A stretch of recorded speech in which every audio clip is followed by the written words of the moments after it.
ये हमारे लिए अत्यंत हर्ष की बात है कि आज नो बैग डे के दिवस पर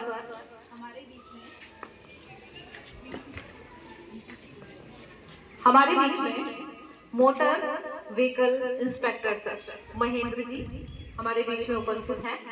साथ ही मैं चेतन जी से जो एसजी हैं उनसे भी आग्रह करूंगी कि वो अपना स्थान मंच पर आकर के ग्रहण करें। बच्चों, आज सर हमें सड़क सुरक्षा के बारे में उद्बोधन देने आए हैं। हमें जानकारी प्रदान करेंगे कि हमें किन किन रूल्स एंड रेगुलेशंस को फॉलो करना चाहिए, किस तरह से हमें व्हीकल चलाना चाहिए। तो आप लोग ध्यान से सुनेंगे क्योंकि बड़े बच्चे हैं, मैक्सिमम इसमें सभी गाड़ी चलाते हैं और भविष्य में भी हमें चलानी है। तो हम किन किन नियमों का पालन करें, कैसे अपना बचाव रख सकते हैं, उनके बारे में मैं सर को आमंत्रित करूंगी। महेंद्र जी सर।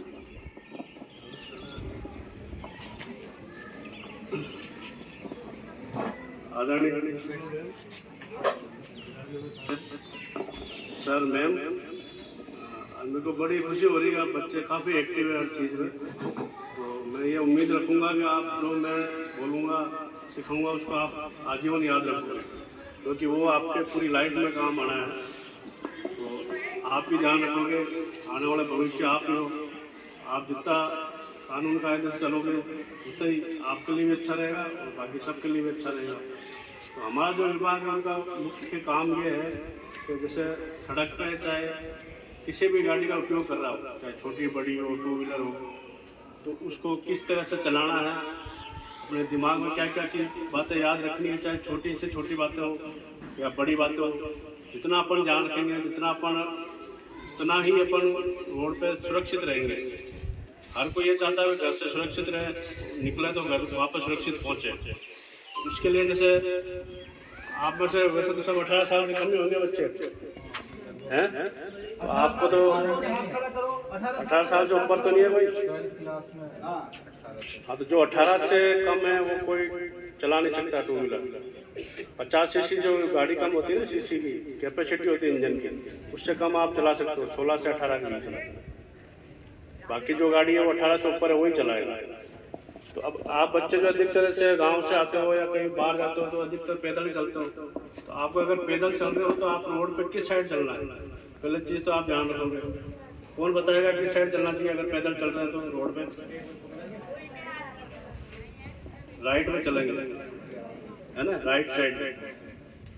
जैसे अगर अपन यूँ चल रहे हैं, पीछे से वाहन आ रहा है तो अपन को नहीं पता लगेगा। अपन को जैसे मान लो खड्डा है एकदम, अपन यूँ आ गए, वाहन एकदम कंट्रोल नहीं होगा तो अपने को हानि पहुंचा सकता है। इसलिए हमेशा जब वाहन सीधे आता है पैदल चलने वालों के लिए, ओनली पैदल चलने वाले वाहन को आप राइट में चलोगे, वाहन सामने से आएगा उसको भी दिख जाएगा, आपको भी दिख जाएगा, आप तुरंत बच जाओगे। ऐसे टू व्हीलर में तो आप हेलमेट लगाओगे। हेलमेट क्यों लगाओगे? चोट तो कहीं भी लग सकती है, अपने सिर के अलावा हाथ में कहीं पर भी लग सकती है, लेकिन हेलमेट क्यों जरूरी होता है? वो इसलिए जरूरी होता है कि बाकी जगह अपने लगती है चोट तो वो ठीक हो जाती है कुछ टाइम में, है ना, इतना अपने को उसमें फर्क नहीं पड़ता। लेकिन एक सिर अपना एक ऐसा सबसे कमज़ोर जो अपने पूरी बॉडी में ऐसा पार्ट है, अगर वहाँ लग जाती है तो आदमी को या तो ख़त्म होना पड़ता है या उसको पागल होना पड़ता है, मतलब ज़्यादा से ज़्यादा मैक्सिमम नुकसान होता है। इसलिए अपने बचने के लिए अपने को सिर को बचाना जरूरी है। तो हमेशा ये ध्यान रखें, चाहे आप चलाओ, आने वाले टाइम में आप चलाओगे, है ना, आपके जो बड़े चलाते हैं घर में, मम्मी पापा बड़े भाई बहन, है ना, उनको आप कहोगे भाई इसमें सुरक्षा है, इसको बोझ नहीं समझे। क्योंकि कई अनजान होते हैं तो भाई हमको ये क्यों पहनाया जाता है। तो सिटी में हम देखते हैं होता तो है हेलमेट, लेकिन उसको साइड में या तो हाथ में लगा के रखेंगे या पीछे कहीं लगा के रखेंगे, रख के रखेंगे, जैसे हमको देखते हैं वो लगा लेंगे। तो उसके लिए हेलमेट नहीं है, ये हेलमेट है अपनी सुरक्षा के लिए। हम सुरक्षित रहेंगे आगे जब तो कुछ बनेंगे अपन, हैं? अगर अपन जैसे सपने देखते हैं, बड़े सपने देखते हुए बच्चा बड़ा होकर ऐसा डॉक्टर बनेगा, इंजीनियर बनेगा, वो अपन होंगे, सुरक्षित होंगे तभी तो आगे बढ़ पाएंगे अपन, तभी कुछ कर पाएंगे। तो इसलिए मेरा ये आपसे सबसे ये कहना है अपने सबको, आप भी बड़े होकर आपको इसलिए यहाँ ये लेक्चर इसलिए दिया जा रहा है ताकि आप आने वाले टाइम में आप ही समझोगे। हमारे जो बड़े पुराने थे तो वो तो चलो इतना नहीं ध्यान देते थे, इतना गाड़ियां भी ट्रैफिक होता नहीं था रोड पे, है ना। तो इसलिए सरकार का ये ज़्यादा से ज़्यादा जानकारी रखें। जितनी आपको जानकारी होगी आप रोड पे सुरक्षित रहेंगे। जैसे एक टू व्हीलर लेके घर से निकला, एक ने तो हेलमेट लगाया, एक ने हेलमेट नहीं लगाया, तो दोनों में क्या होगा, किसको ज़्यादा नुकसान हो सकता है बिना हेलमेट वाले को। तो इससे आप इतना तो समझ गए कि भाई हेलमेट कितना हमारे लिए जरूरी है ना। तो इसलिए अब ये तो हो गया टू व्हीलर की बात। ऐसे फोर व्हीलर है, फोर व्हीलर में भी हमको सीट बेल्ट लगाना बहुत जरूरी है। आजकल तो पीछे वालों को भी अलग हो गया ना, लागू हो गया, चाहे 4 हो या 5 हो, सबको लगाना होता है। कंपनी से सीट बेल्ट पीछे को भी लगी हुई आती है। तो सीट बेल्ट लगाने से हमको क्या फ़ायदा होगा, जैसे अगर चला रहे हैं गाड़ी स्पीड में हम जाएंगे, अगर सीट बेल्ट नहीं होगी गाड़ी पे जैसे टकराती है तो वो अपन आगे की ओर शीशे को तोड़ते हुए बाहर निकल जाएंगे। इसलिए सीट बेल्ट भी बहुत ज़रूरी है फोर व्हीलर के लिए। अब ऐसे ही आप ये बताना चाहूँगा कि जैसे लोग रोड पे चलते वक्त गाड़ी चलाते हैं क्या गलती करते हैं। जैसे टू व्हीलर को जा रहा है, हम इंडिकेटर देते नहीं हैं, तुरंत एकदम इधर मुड़ गए या मुड़ गए साइड में, राइट लेफ्ट कहीं भी मुड़ जाते हैं।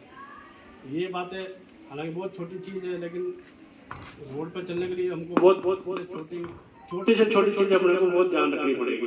इसलिए हम भी रोड पर होते हैं तो हम हर गाड़ी वाले को समझाते हैं, जो भी गलती करता है हम उस पर वॉच रखते हैं कि भाई आप कौन क्या गलती कर रहा है, आपने क्या गलती करी, उसको रोक के हम समझाते हैं कि भाई इस गलती का ये परिणाम हो सकता है। तो कुल मिलाकर हमारा जो उद्देश्य है कि भाई चाहे रोड पे पैदल चल रहा हो, टू व्हीलर पे हो, साइकिल पे हो, हर आदमी सुरक्षित घर पहुँचे। तो इसलिए आप ज़्यादा से ज़्यादा जो नियम बने हुए हैं उनका पालन करो। आप अब तो स्कूल में भी आपके इसमें आ गया होगा सिलेबस में रोड सेफ्टी का।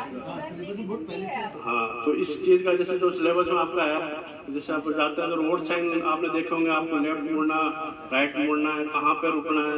वैसे सिटी में जाते हो तो सिटी में जैसे लाइट होती है ट्रैफिक वाली, उसमें 3 कलर होते हैं। ध्यान है कौन कौन सा कलर होता है? अच्छा, कौन सा कलर आता है? कोई बता दो, एक जना खड़ा हो गया। तीनों कलर कौन बता सकता है, किस काम आता है? तो गाड़ी नहीं चलाती तो जाती आती से खड़ी हो। ये आपको आने वाले टाइम में तो चलाओगे आप, ये जानकारी होना जरूरी है। ग्रीन किस काम आता है? जैसे अपन सिटी में जा रहे हैं गाड़ी लेके, है ना, तो अब जैसे चौराहा आता है, अधिकतर चौराहे तिराहे पे लाइट लगी रहती है ना। जैसे जाते रहते तो अपने को देखते हैं उस पर रेड लाइट आती रहती है, तो उसका क्या मतलब है? हाँ, अपने को रुकना है। उससे पहले अगर मान लो येलो है तो उसको मतलब अपने को सावधान हो जाना है कि भाई अपने को स्पीड अगर तेज है तो उसको धीरे करना है, या मतलब जैसे सावधानी से देखते हुए लेफ्ट राइट उसको अपने को धीरे क्रॉस होना है। ग्रीन है तो आप बिना रुके देखते हुए निकल जाना। इन लाइट का मतलब होता है, क्यों होता है ये चीज़ें, ये सबके पीछे उद्देश्य है सुरक्षा। तो इसलिए अपने सुरक्षित रहने के लिए ये सारे नियम बनाए हुए हैं। तो नियम पालन कब करेंगे? जब अपने को नियमों की जानकारी होगी। जानकारी अभी आपके पास बहुत टाइम है, आप सीखने की एज है आपकी, है ना। आप आओ स्कूल में सीखो, आपको कोई नई चीज़ लगती है, आप भी देखते होंगे, आप रोड पे आ रहा देखो किस गाड़ी ने क्या गलती करी, ये भी आप सीखो। तो आप बताओगे आपस में अनुभव, ये गलती नहीं होनी चाहिए अपने को, है ना। आप जितना ज़्यादा सीखोगे, नियम पालन करोगे। अब जैसे गाड़ी है तो सबका डॉक्यूमेंट होते हैं। डॉक्यूमेंट हम लोग किस लिए जरूरी होते हैं? जैसे गाड़ी का वो हमको साथ रखना पड़ता है। आजकल तो चलो ऑनलाइन है, ऑनलाइन आप मोबाइल में भी अपन देख सकते हैं। जैसे इंश्योरेंस है वो क्यों करवाते हैं? पता है किसी को गाड़ी का इंश्योरेंस क्यों करवाते हैं? बताएगा कोई? इंश्योरेंस इसलिए करवाते हैं, बड़े बच्चे भी इंश्योरेंस क्या चीज होता है। जैसे एक तो अपना लाइफ इंश्योरेंस होता है, एक से गाड़ी का होता है। जैसे गाड़ी चला रहे हैं, गलती तो किसी से भी हो सकती है, चाहे अनजाने में हो, कोई जान करके चाहे कोई करे नहीं, अनजाने में हो जाती है। तो उस गलती होने के बाद में जो आदमी जाता है उसके पीछे परिवार होता है। उस परिवार को जैसे मान लो वो एक ही कमाने वाला, वही चला गया, उसके पीछे बच्चे बीवी जो भी है, उनका बोझ कौन उठाएगा, है ना, उनका जो सारा है, तो उसके लिए गवर्नमेंट एक इंश्योरेंस होता है। तो इंश्योरेंस वाला जो है ना, अब गाड़ी वाला तो वो जो चला गया है कोई है, वो तो देगा नहीं, तो इंश्योरेंस वाला उसकी भरपाई करता है कि भाई जो गाड़ी वाला है वो नौकरी पे था या मजदूर था, उस हिसाब से उसका स्लैब पड़ा हुआ, तो उस हिसाब से वो इंश्योरेंस वाले उसको पैसा देते हैं। इसलिए डॉक्यूमेंट भी अपने को हर हालत में पूरे करने पड़ते हैं। तो इसमें आपको जैसे गाड़ी का आरसी होता है, इंश्योरेंस होता है, पोल्यूशन होता है ना, गाड़ी को पोल्यूशन इसलिए होता है कोई गाड़ी टाइम से उसको सर्विस करावे, गाड़ी को फिट रखे, ताकि वो रोड पे अपने को किसी तरह का अपने खराबी नहीं आवे। चलते रोड पर अगर खराबी आ गई तो अपने लिए भी रिस्क है ना, इसलिए डॉक्यूमेंट का भी ध्यान रखें। और छोटी छोटी बातें, लेफ्ट राइट मुड़ना तो इंडिकेटर देवे, राइट मुड़ना तो राइट की तरफ देवे, और अगर आपको राइट जाना तो आप 100-200 मीटर पहले से अपने को इंडिकेटर देते हो उस साइड में चले जाओ, उस लेन में चले जाओ। तो आजकल हम देखोगे, पहले आप गाँव में 1 या 2 गाड़ियाँ होती थी मुश्किल से, अब हर घर में 2-2, 3-3 गाड़ियाँ होती हैं, बड़ी भी होती है, छोटी भी होती है। अब गाड़ियाँ तो सबके पास आ गई, लेकिन उनको चलाने के लिए कहीं सिटी में जा रहे हैं, हाईवे पे जा रहे हैं, सबका अलग रूल बना हुआ है। उसको उस रूल को आप कैसे जानोगे, तो आप उसको पढ़ो ज़्यादा है ना। तो इस बातों को करते हुए मैं अपनी बात खत्म करता हूँ। धन्यवाद।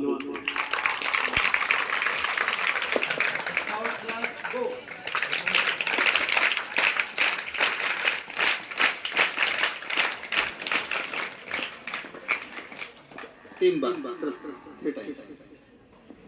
निश्चय ही सर ने बहुत आपको जानकारीपूर्ण ज्ञान दिया है, और हर साल आपके विभाग से कोई ना कोई आता रहता है। लास्ट टाइम जैन सर आए थे और वो अकेले आ गए थे बच्चों को, तो जैन सर ने बहुत सारी बातें बताई। ये बच्चों के लिए नहीं, अभी तो शिक्षकों के लिए भी। मुझे भी एक बहुत बड़ी जानकारी उनसे मिली जो मुझे आज भी याद है। कई बार अपन करते हैं इंडिकेटर, कार लेके आए, अपन इंडिकेटर कभी चेक ही नहीं करते। चलाने से पहले इंडिकेटर चेक जरूर कर लेना चाहिए। इंडिकेटर अगर चेक नहीं करेंगे तो हो सकता है बल्ब उसका इंडिकेटर फ्यूज है, और अपन तो इंडिकेटर दे दिया, अगले को ध्यान ही नहीं, अपन मुड़े, टक्कर लग गई। ये उनकी बहुत मुझे आज भी याद है। और अब मैं जब भी गाड़ी चलाता हूँ तो पहले इंडिकेटर चेक करता हूँ। किसी को कहता हूँ देखे चल रहा है, बच्चे से कहता हूँ देख मेरा ये जल रहा है कि नहीं इंडिकेटर। तो हर बार हर किसी को, सिर्फ बच्चों के लिए नहीं, सबको सीखने को मिलता है। उन्होंने बहुत सारी बातें बताई, उन्होंने आप लोगों को इसका साहित्य भी दिया था, आप लोगों ने पढ़ा होगा। और निश्चय मैं मानता हूं सर कि यहाँ ये जो रोड है ये एक्सीडेंट